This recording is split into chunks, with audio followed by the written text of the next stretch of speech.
يا صباح الفل والجمال على كل المتابعين للقناة بتاعتنا والبيج.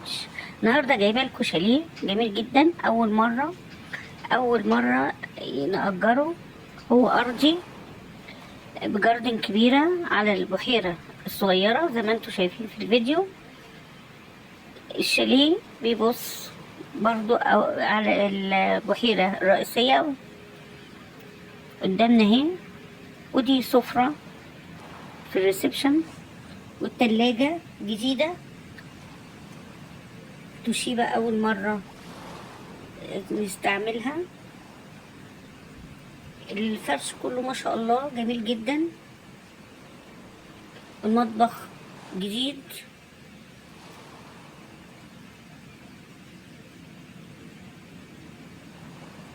وبوتاجاز جديد برضو. كل حاجة في الشاليه جميلة ما شاء الله.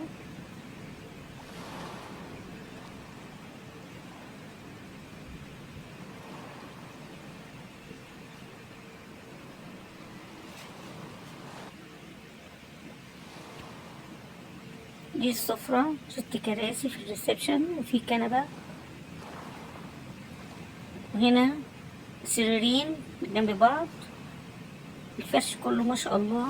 أوضة نوم سبنسر، في الصيف بنطلعه بره.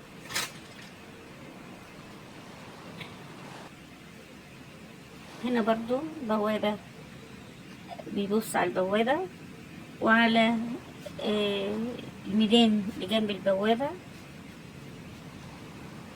أوضة النوم جديدة، تنفع ماستر وتنفع برضو هي سريرين جنب بعض، حاطينهم جنب بعض. وده الحمام جديد، وفيه غسالة جديدة.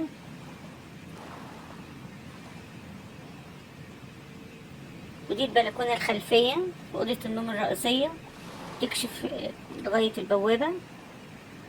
برضو رجعنا لها تاني.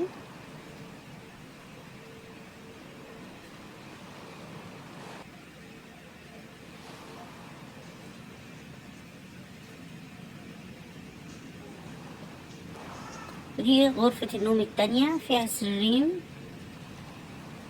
برضو على البحيرة، بتشوف برضو البحيرة.